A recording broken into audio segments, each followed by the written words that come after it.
মুরগি পালন করতে গেলে অ্যান্টিবায়োটিক খাওয়াতেই হবে। এটা অবশ্যম্ভাবিক এবং নির্দিষ্ট হয়েই আছে। কিন্তু যদি আপনাকে বলা হয় যে অ্যান্টিবায়োটিক মুক্ত প্রাকৃতিক উপায়ে মুরগি পালন এটা এখন সম্ভব, করা যায়, তাহলে আপনি নিঃসন্দেহে চমকিবেন এবং আপনি হয়তো বিশ্বাস করতে পারবেন না এবং কিভাবে সেটা সম্ভব সেটাও আপনি ভাবতে থাকবেন। তবে আজকে এই ভিডিওর মাধ্যমে আপনাকে এইটা বোঝানো হবে যে অর্গানিক প্রসেসে মুরগিকে পালন করা সম্ভব। তবে নির্দিষ্ট কিছু জাত কিন্তু এখানে কাজ করবে। আপনি যদি পোলট্রি কিংবা লেয়ার আপনি অর্গানিক প্রসেসে যদি আপনি পালন করতে চান তাহলে কিন্তু এটা অনেক বড় চ্যালেঞ্জিং। কিন্তু যদি আপনি দেশি মুরগি, সোনালি কিংবা ফার্মি মুরগি আপনি পালন করতে চান তাহলে এটা অর্গানিক প্রসেসে 100 কাজ করবে।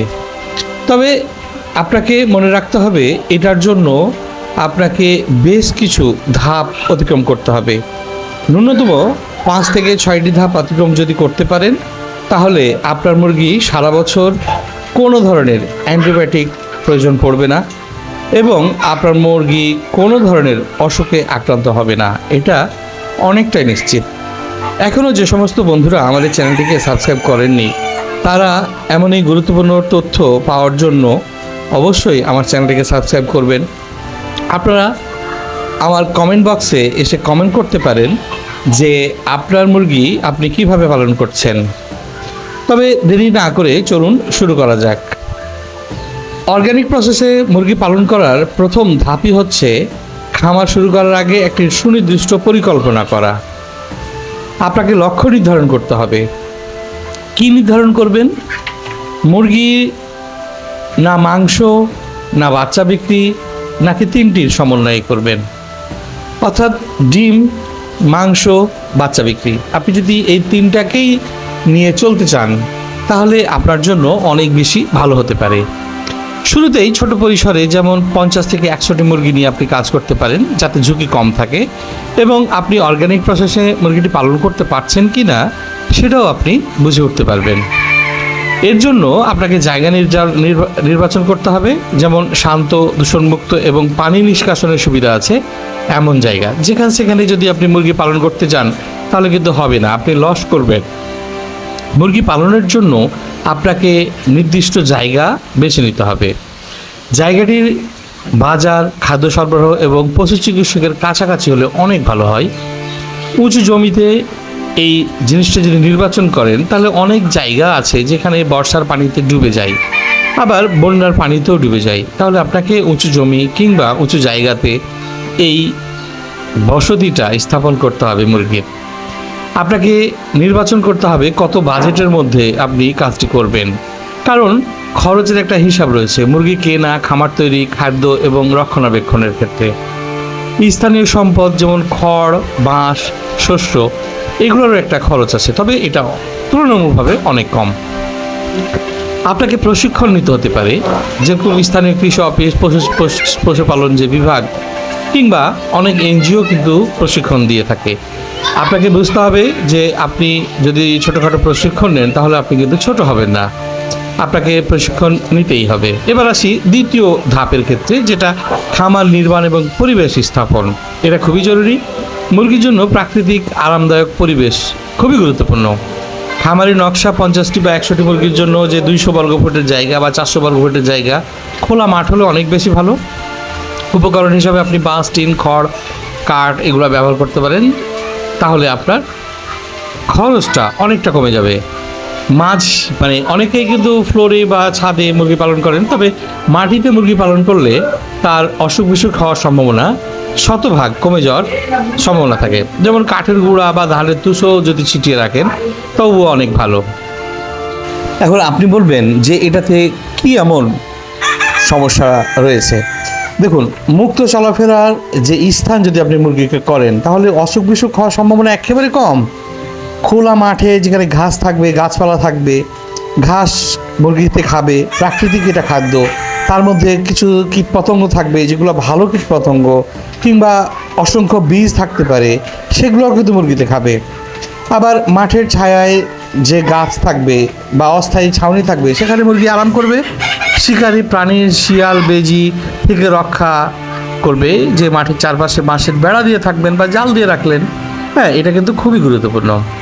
আর বায়ু চলাচলের ব্যবস্থা কিন্তু একেবারে ন্যাচারাল। এখানে রোদ্রের যে আনাগোনা সেটাও কিন্তু অনেক। জানালা বা ছিদ্র যেখানে দিয়ে আপনি মুরগি পালন করবেন সেখানে অল্প পরিমাণে আলো চলাচল করতে পারবে বা বায়ু চলাচল করতে পারবে। সেখানে ফসফিন যে অ্যাসিড সেটা বা যেটাকে আমরা বলি অ্যামোনিয়া, সেটা কিন্তু প্রচুর পরিমাণে উৎপন্ন হতে পারে। সেখানে আপনার মুরগি অসুখ হবে, তখন আপনাকে অ্যান্টিবায়োটিক লাগবে।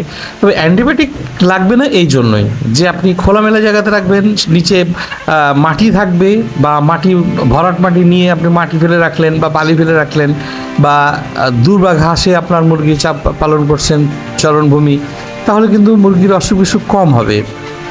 এবার আসি আমরা বর্জ্য নিষ্কাশন। আপনার মুরগি তো পায়খানা করবে, সেগুলা ওই মাটিতে যেন মিশে যায়। সে যে মুরগির জাত নির্বাচন, স্থানীয় পরিবেশের সাথে মানানসই রোগ প্রতিরোধ জাত আপনাকে নির্বাচন করতে হবে।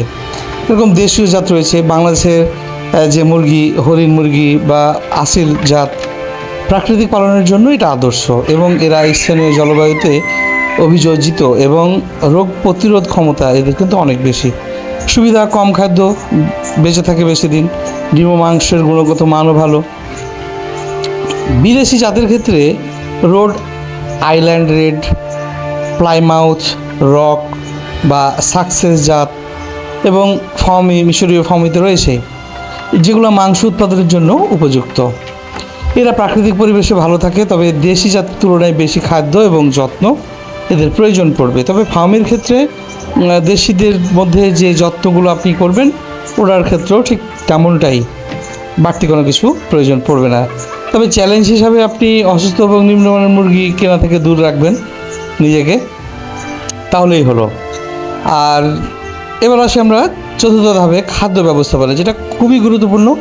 আপনার মুরগিকে সারা বছর অ্যান্টিবায়োটিক যেন না লাগে সেটার ক্ষেত্রে এখানে আপনাকে যেটা করতে হবে যে অ্যান্টিবায়োটিক বা রাসায়নিকমুক্ত খাদ্য সরবরাহ এটা বন্ধ করতে হবে।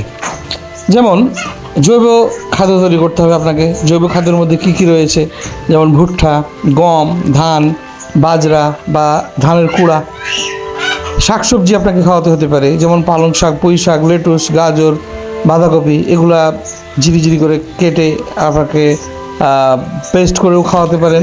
আবার ঝিরিঝিরি করে কেটেও আপনি তাকে খাওয়াতে পারেন, মুরগিগুলোকে খাওয়াতে পারেন অন্যান্য খাবারের সাথে। ফলের বর্জ্য, আপনার কলার খোসা, তরমুজের খোসা, আমের আটির যে পরিত্যক্ত যে অংশটুকু কাঁচা চামড়াটা, সেটাকেও আপনি কেটে খাওয়াতে পারেন। প্রোটিন এর ক্ষেত্রে কিন্তু মুরগির মানে যে গুণগত মান সেটা কিন্তু প্রোটিনের ক্ষেত্রেও কিন্তু হবে, কারণ মুরগি নিজেই একটা প্রোটিনের ভরপুর, তবে তাকে প্রোটিন তো দেওয়া লাগবে, তাই না? এই জন্য শুকনো কিট যেরকম মিলওয়ান, ক্রিকেট, মাছের কুড়া বা সয়াবিন, এগুলো কিন্তু খাওয়া যেতে পারে। তবে এগুলোর ক্ষেত্রে আমরা অনেককে সাজেস্ট করে মানে ফিড প্রোভাইড করতে, যদিও এই সমস্ত কিছু দিয়ে ফিড তৈরি হয়, তবে ফিডের গুণগত মান যা আছে মুরগিকে অসুস্থ করার ক্ষেত্রে কিন্তু খুব ভালো কাজ করে। খাদ্যের অনুপাত প্রতিদিন প্রতি মুরগির জন্য 120 গ্রাম থেকে 150 গ্রাম খাদ্য আপনাকে দিতে হতে পারে।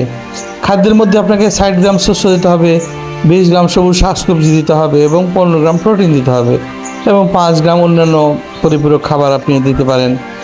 হ্যাঁ, এবার গজানো খাদ্য, আপনি মুরগিকে তো নর্মালিভাবে খাচ্ছেন, কিন্তু ভুট্টা বা গম 24 থেকে 48 ঘন্টা পানিতে ভিজিয়ে যেটা গাঁজন করতে হবে, যেখানে আপনার বীজ থেকে অঙ্কুরোদ্গম হতে লাগবে, সেগুলো কিন্তু আপনি মুরগিকে খাওয়াতে পারেন, যেটা খুবই গুরুত্বপূর্ণ মুরগির জন্য। এতে মুরগির পুষ্টিগুণ বাড়াবে এবং হজম করতে খুব ভালো ভূমিকা রাখে। পরিপূরক হিসাবে আপনি মুরগিকে যে কোনো ফর্মে আপনি ক্যালসিয়াম, ভিটামিন এবং প্রোবায়োটিক আপনাকে দিতেই হবে। অনেকে আবার বুঝছেন না যে প্রোবায়োটিক বা ভিটামিন আমি কিভাবে দিব, যদি অর্গ্যানিক হয় অর্গ্যানিক ভিটামিন আমি কিভাবে দেব। দেখুন, অর্গ্যানিক ভিটামিন কিন্তু মোরিঙ্গা পাতা বা যেটাকে আমরা সজনে পাতা বলি এবং সবুজ ঘাস, এগুলোতে কিন্তু প্রচুর পরিমাণে রয়েছে, এগুলো মুরগি কিন্তু খায়। প্রোবায়োটিক যেরকম দই বা ছানা, এগুলো আপনি বাসাতে দই নিয়ে এসে খেলেন, কিন্তু তার মানে কাতারিতে তো অতিরিক্ত অনেক থাকে, এটা মুছে খাওয়া সম্ভব হয় না, তাই না? সেগুলোকে আপনি মুরগির জন্য আপনি রাখতে পারেন এবং তাকে খাওয়াতে পারেন। সবচাইতে বেশি গুরুত্বপূর্ণ হচ্ছে পানি।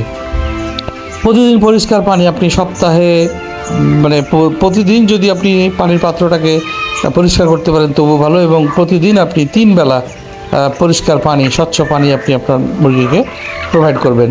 পানিতে যদি সর্বোচ্চ দিতে পারেন আপেল সিড ভিনেগার, যেটা 1 লিটার পানিতে 1 টেবিল চামচ, যেটা হজম শক্তি বাড়ায় এবং অন্ত্রের স্বাস্থ্য ভালো রাখবে। হ্যাঁ, খাদ্য সরবরাহের জন্য খাদ্য শুকনো এবং ঠান্ডা জায়গায় রাখতে হবে, যেখানে আপনার মুরগি অনায়াসে গিয়ে খেতে পারবে এবং আরামায়েসে খেতে পারবে, এবং তাদের অ্যাভেলেবল খাবার দিয়ে রাখতে হবে 2-4টা পাত্রে। যদি আপনার 100টা মুরগি হয় তাহলে ন্যূনতম 8টা পাত্র দিতে হবে, যেখানে মুরগি অনায়াসে খেতে পারে, একজন আরেকজনকে তাড়লেও যেন অন্য জায়গাতে গিয়ে খেতে পারে। তাদের খাবারের যে জায়গা সেটা কিন্তু বেশি রাখতে হবে।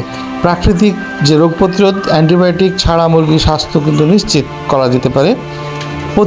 মানে পরিষ্কার পরিবেশ যেটা রাখতে হবে, প্রতিদিন আপনি ঝাড়ু দিয়ে গু কিন্তু তুলে ফেলতে পারেন।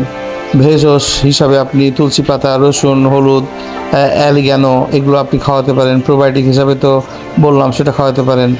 হ্যাঁ, এগুলোর উপরে আমার কিছু ভিডিও আছে, আপনি দেখতে পারেন সেগুলা।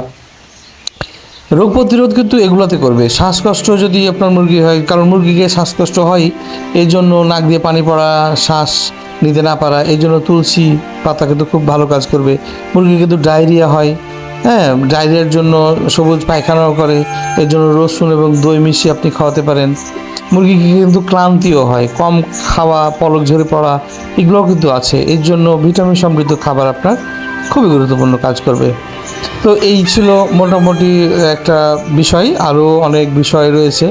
আপনারা যদি এটার বিস্তারিত আরও কিছু জানতে চান তাহলে অবশ্যই কমেন্ট বক্সে জানাবেন। আমরা আশা করি আপনার সেই কাঙ্ক্ষিত বিষয়ের উপরে ভিডিও আনার চেষ্টা করব।